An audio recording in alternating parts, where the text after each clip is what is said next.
Bonjour, chers amis et visiteurs du blog supersenior.ch. Permettez-moi de revenir rapidement sur le sujet qui préoccupe la Suisse.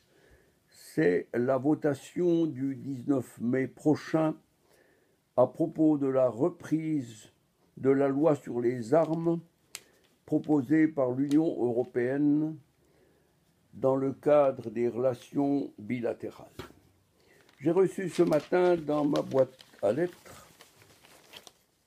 un pamphlet émanant de la gauche, certainement, et dans ce pamphlet, ce qui est gênant, c'est qu'on a tendance à vouloir faire peur aux citoyens suisses qui ne regardent pas forcément les détails et les petites lettres qui sont écrites.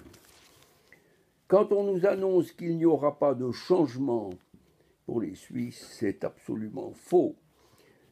En ce qui concerne les soldats qui ont conservé leur arme, ce qui va changer, c'est qu'au décès du soldat, l'arme devient illégale. Alors inutile de compter sur la vitrine du père ou du grand-père. Là, vous pouvez faire un trait dessus. La deuxième chose qui était inexacte, c'est quand on nous annonce qu'en cas de vote négatif, ici en haut, les policiers privés de moyens.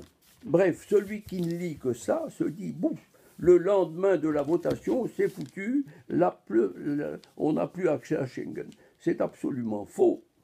Schengen est un accord qui est totalement différent de ce qu'on vote dimanche, mais on a réussi à jumeler les deux problèmes pour faire un chantage aux Suisses en disant si vous n'acceptez pas ça, la loi sur les armes, on va supprimer éventuellement Schengen après une discussion dans les 90 jours suivant le refus.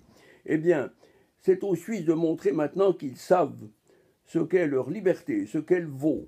Et ce n'est pas l'affaire des gnomes de Bruxelles qui sont des gens non élus d'ailleurs, des commissaires sans casquette, sans barbelé, sans goulag, mais avec l'idée d'un goulag implanté, d'un goulag qu'on va nous obliger à accepter. C'est le goulag de la pensée unique des libertaires de Bruxelles. Nous ne serons pas privés de moyens parce que dans les 90 jours, les Suisses discuteront avec les pays de Schengen pour trouver un accord. Et là, je suis persuadé que la Suisse doit faire preuve d'autorité. Elle est souveraine et elle n'a pas à se plier à Bruxelles. On nous dit 45 minutes supplémentaires par jour. Bref, on fait peur aux citoyens lambda. On lui fait peur parce qu'on sait très bien que certains ne vont pas lire en détail. Quant à ce brave conseiller d'État valaisan, M. Frédéric Favre, un brave homme, bien sûr, il se prête au jeu en disant que la tradition suisse du tir populaire sera respectée.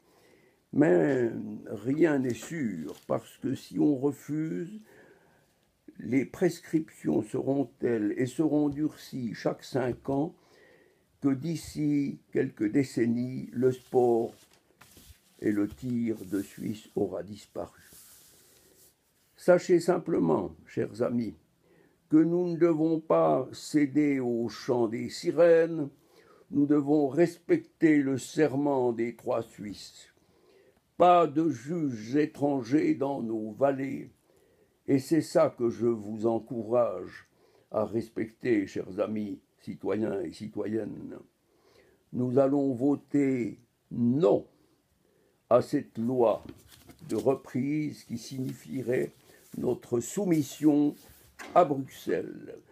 Parce qu'après, nous serons dans un engrenage et c'est comme si nous avions été enrôlés de force dans une institution centralisatrice dont les buts ne sont plus ceux de l'Europe fondée par les 3, comme Alcide de Gasperi, M. Schuman et Konrad Adenauer.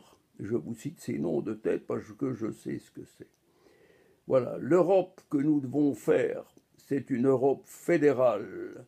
C'est d'ailleurs la raison pour laquelle je vais figurer comme simple candidat dans la liste du SIEL présentée par Renaud Camus en France, liste dans laquelle on m'a offert une place. Je serai certainement non élu, mais ça fait rien, je veux montrer que nous devons défendre une position. C'est la liberté et la souveraineté de chacun des pays de l'Europe, et pas une centralisation voulue par les Illuminati, ou Illuminati, pardon, qui ont d'autres visées pour nous.